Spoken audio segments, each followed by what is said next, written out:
Hello student, स्वागत है आपका हमारे क्विक स्टडीज चैनल पे, जिसमें मैं आपके लिए लेकर के आया हूँ राजस्थान पशु परिचय भर्ती का पार्ट में, जिसमें हम बात कर रहे हैं राजस्थान के प्रमुख पशुओं के नस्लों के बारे में, जिसने हमने अब तक गाय और भैंस की नस्लों को कंप्लीट कर लिया है। आज हमारी जो क्लास होने वाली है वह सेकंड क्लास है, जो कि भेड़ की नस्लों के बारे में हम बात करने वाले हैं।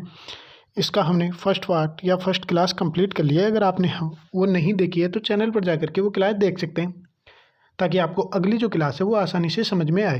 तो स्टूडेंट, अगर आपको हमारी वीडियो अच्छी लगे तो वीडियो को लाइक और शेयर करना ना भूलें। चैनल पर आप नए हैं तो फटाफट से चैनल को कर लीजिए सब्सक्राइब, क्योंकि इस चैनल पर आपको राजस्थान पशु परिचय की तैयारी करवाई जा रही है, जिसमें यह तैयारी 2 पार्ट में होने वाली है, पार्ट ए और पार्ट बी के अंदर।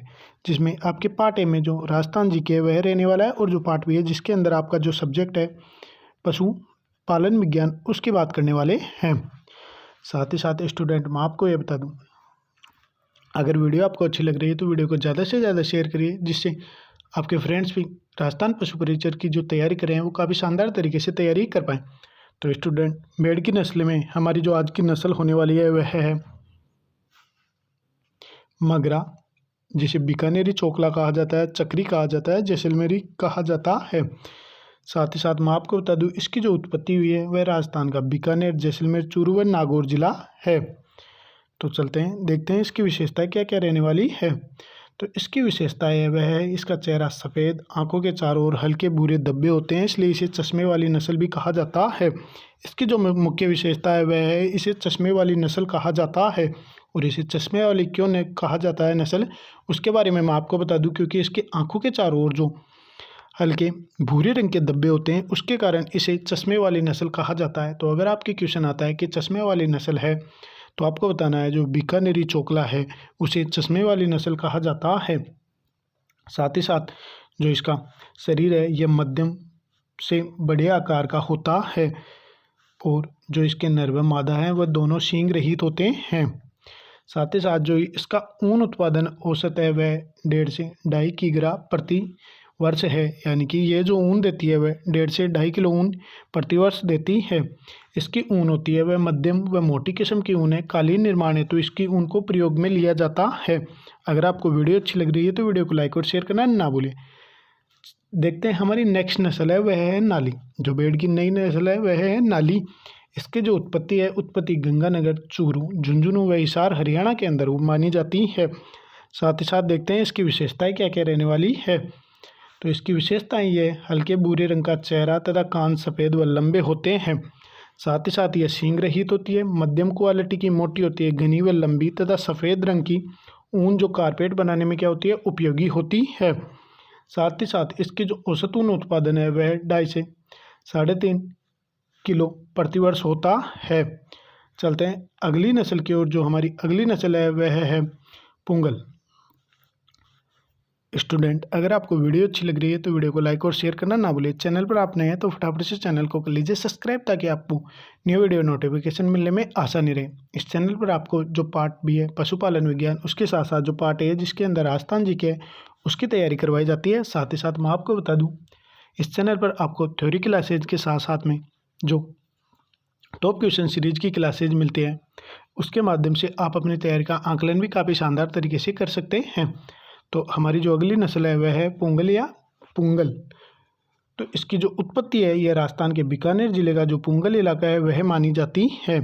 साथ ही साथ देखते हैं इसकी क्या क्या विशेषताएं रहने वाली है।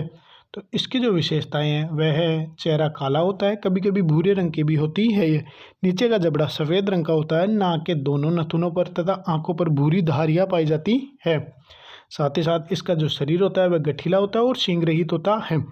साथ ही साथ जो ये ऊन, इससे जो ऊन उत्पादन होती है वह मध्यम व मोटी किस्म की ऊन उत्पादन होती है। और जो इसकी ऊन उत्पादन क्षमता है वह 1.3 किलो से लेकर के 2.3 किलो तक यह प्रतिवर्ष ऊन देती है। हमारी जो अगली नस्ल होने वाली है वह है सोनाड़ी, या जिसे अन्य नाम है उसका चनोथर। तो इसका जो उत्पत्ति क्षेत्र है यह उदयपुर क्षेत्र है, जहाँ पर सोनाड़ी या चनोतर भेड़ की उत्पत्ति हुई है। साथ ही साथ जो इसका वितरण है वो देखते हैं, इसका वितरण कहाँ कहाँ रहने वाला है। तो यह नस्ल उदयपुर, डूंगरपुर, चित्तौड़गढ़ व बांसवाड़ा जिलों में मिलती है। इसका जो वितरण क्षेत्र है यह उदयपुर के अंदर भी मिलती है, डूंगरपुर के अंदर भी मिलती है, चित्तौड़गढ़ के अंदर भी मिलती है व बांसवाड़ा जिलों में भी मिलती है। साथ ही साथ जो इसकी विशेषताएं हैं वह है इसका जो चेहरा होता है वह सफ़ेद रंग का होता है, सफ़ेद रंग का होता है, कभी कभी भूरा, तथा कान, गर्दन, पूंछ व पैर लंबे होते हैं। इसके कान चरते समय जमीन को छूते हैं, इसी कारण इसे चनोतर भी कहते हैं। जो सोनाली नस्ल है उसका नाम चनोतर पड़ने का मुख्य कारण है क्योंकि जब ये चरती है तो जो इसके कान हैं वह ज़मीन को छूते हैं, ज़मीन को छूने के कारण ही इसे चनोतर नाम दिया गया है। साथ ही साथ इसकी जो ऊन उत्पादन क्षमता है यह 0.6 से 1.2 किग्रा प्रतिवर्ष ऊन उत्पादन है। साथ ही साथ इसकी जो ऊन होती है वह मोटी किस्म की व लंबी होती है और जो इसका दूध है यह 1 से लेकर के यह 1.5 किलोग्राम तक प्रतिदिन क्या देती है, दूध देती है। अगर आपको वीडियो अच्छी लग रही है तो वीडियो को लाइक और शेयर करना ना भूलें। और अगर आप अपनी पशु परिचर की तैयारी का आकलन करना चाहते हैं तो इस चैनल पर आपको टॉप क्वेश्चन सीरीज भी मिलेगी जिसके माध्यम से आप तैयारी कर सकते हैं। अगली जो नस्ल है वह है खेरी। यह राजस्थान की जो भेड़ें हैं उनमें सबसे भारी नस्ल होती है। साथ ही साथ इसका जो प्राप्ति स्थल है वह जोधपुर, पाली व नागौर है। इसकी जो विशेषता है यह सफ़ेद व मध्यम मोटी किस्म की ऊन इससे प्राप्त होती है जो गलीचे के लिए सबसे उपयुक्त होती है। हमारी जो अगली भेड़ की नस्ल है वह है अभिकालीन। ये रेम्बले नर के मेरिनो मेडो यानी कि मेरिनो नर है उससे और मालपुरा की जो भेड़ है उसके मादा के संकरण से तैयार की गई है। कौन सी? अभिकालीन भेड़।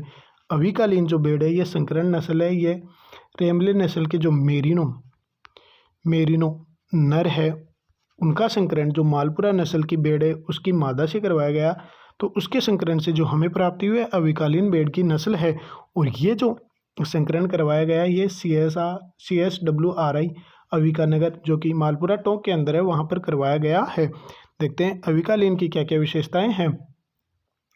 तो अविकालीन की जो विशेषताएं ये 1 वर्ष की उम्र में इस नस्ल का वजन 25 किलोग्राम और 6 माह में ये 1.13 किलोग्राम प्रतिवर्ष ऊन देती है। यानी कि इसका जो ऊन है ये वर्ष में 2 बार निकाला जाता है और जो 6 माह के अंदर ये ऊन देती है 1.13 किलोग्राम ऊन देती है। साथ ही साथ मैं आपको बता दूं इसके अंदर टिपिंग का प्रतिशत 97.95% होता है। साथ ही साथ जो मेमनों की वार्षिक दर होती है वह होती है 81.47% होती है। जो मेमनों की वार्षिक दर है वह 81.47% होती है। चलते हैं इसकी जो ऊन होती है यह उत्तम किस्म की ऊन होती है जिसे कालीन बनाने के रूप में काम में लिया जाता है। हमारी अगली नस्ल है नेलोर नस्ल जो कि कर्नाटक राज्य में पाई जाती है। भारत की सबसे ऊंची नस्ल के रूप में नेलोर नस्ल को जाना जाता है। अगली नस्ल है हमारी अविवस्त्र। यह नस्ल केंद्रीय भेड़ व ऊन अनुसंधान संस्था अविकानगर, मालपुरा, जिला टोंक पर रेम्बुले जो नस्ल के मेरिनो नर है व राजस्थान की जो चोकला नस्ल की मादा है उसके मध्य संकरण करवाने से जो हमें भेड़ की नस्ल मिली वह अविवस्त्र के नाम से जानी जाती है। और इन भेड़ों का जो औसत वजन होता है ये 6 माह में 12 किलो हो जाता है। और 12 माह के अंदर जो इस भेड़ का वजन है यह 23 किलो हो जाता है। साथ ही साथ इस नस्ल से जो प्रतिवर्ष ऊन प्राप्त होती है वह 2.4 किलोग्राम हमें ऊन प्राप्त होती है।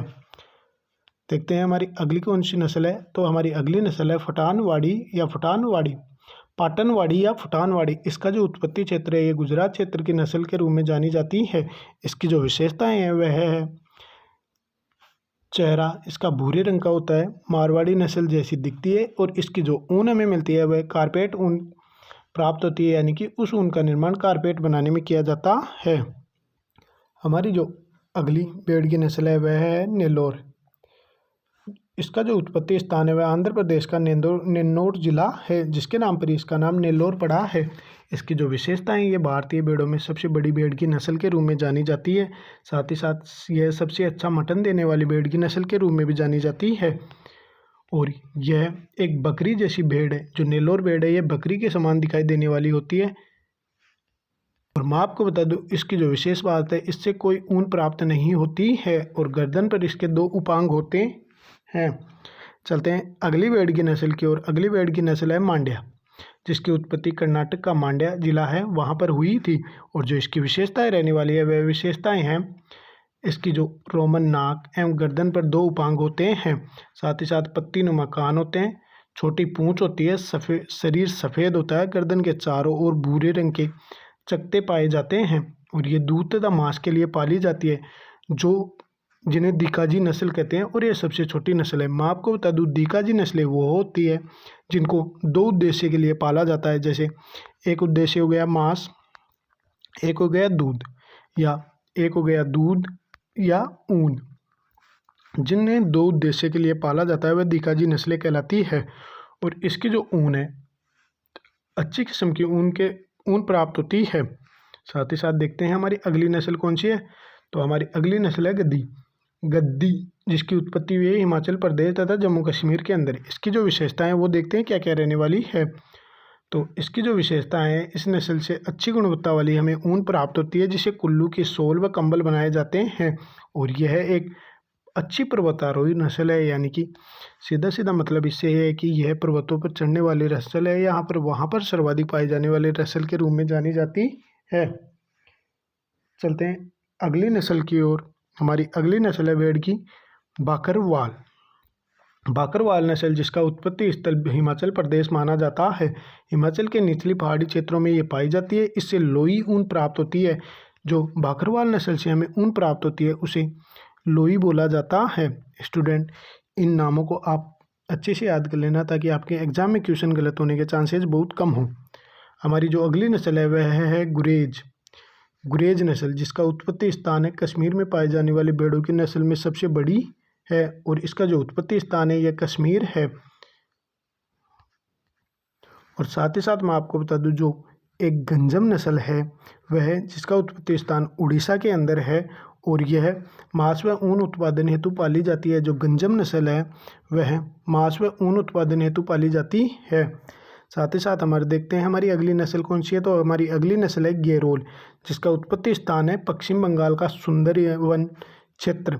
बच्चे पैदा करने की क्षमता इस नस्ल में सबसे ज़्यादा होती है। हमारी जो अगली नस्ल है वह है काठियावाड़ी। इसकी उत्पत्ति गुजरात का काठियावाड़ क्षेत्र के अंदर हुई है। स्टूडेंट, ये थोड़ी सी टाइपिंग मिस्टेक है तो इसको मैं आपको सही करवा देता हूँ। गुजरात का काठियावाड़ क्षेत्र के अंदर हुई है। इसकी जो विशेषताएं, इस नस्ल की भेड़ दक्षिणी राजस्थान के अंदर पाली जाती है और चेहरे का रंग काला होता है, पैरों पर काला रंग तथा शरीर का रंग सफ़ेद होता है। अच्छी गुणवत्ता वाली जोरिया ऊन इस नस्ल से प्राप्त होती है। जो हमें इस नस्ल से ऊन प्राप्त होती है उसे जोरिया बोला जाता है। हमारी अगली भेड़ की नस्ल है हिसार डेल, जो कि हिसार हरियाणा के अंदर पाई जाती है, जिसका उत्पत्ति हिसार हरियाणा के अंदर है या हरियाणा में सर्वाधिक पाई जाती है। हिसार डेल जो बीकानेरी और मरीनों के संकरण से तैयार की गई नस्ल है। मादा सींग रहित होती है। इसकी जो मादा होती है उसके अंदर सींग नहीं होते, जबकि इसका जो नर होता है उसमें सींग पाए जाते हैं। हमारी अगली नस्ल है हसन, जिसका उत्पत्ति स्थान है कर्नाटक के अंदर। इसका जो मूल स्थान है यह जम्मू प्रांत का भद्रसवा है तहसील है। और साथ ही साथ ये जो भेड़ है इसका जो अन्य नाम है यह बदवा है नाम भी है। देखते हैं इसकी विशेषताएं क्या क्या है। तो इसकी जो विशेषताएं हैं वह भेड़ का आकार छोटा होता है, कान व पूंछ छोटी होती है, चेहरा होता है वह भूरे रंग का होता है, नर में सींग पाए जाते हैं, वह मादा सींग रहित होती है। देखते हैं इसकी क्या क्या उपयोगिताएं रहने वाली है। तो इसकी जो उपयोगिता है यह ऊन उत्पादन 1 से 1.5 किलोग्राम प्रति भेड़ प्रतिवर्ष ऊन देती है। और इसकी जो ऊन की लंबाई होती है 12 सेमी तक लंबाई होती है। ऊन का उपयोग, जो इसकी ऊन है उसका उपयोग कपड़े बनाने में काम में लिया जाता है। तो स्टूडेंट, ये थी आज की हमारी भेड़ की कुछ नस्लें। अगर आपको वीडियो अच्छी लगी तो वीडियो को लाइक और शेयर करना ना भूलिए। चैनल पर आप नए हैं तो फटाफट से चैनल को कर लीजिए सब्सक्राइब, ताकि आपको न्यू वीडियो नोटिफिकेशन मिलने में आसानी रहे। साथ ही साथ अगर आपको वीडियो अच्छी लगी तो वीडियो को फ्रेंड्स को ज़्यादा से ज़्यादा शेयर करिए, ताकि वो भी अपनी पशु परिचय भर्ती की तैयारी काफ़ी शानदार तरीके से क्योंकि स्टडी चैनल के माध्यम से कर पाए। तो स्टूडेंट, वीडियो देखने के लिए थैंक यू। मिलते हैं नेक्स्ट वीडियो के अंदर।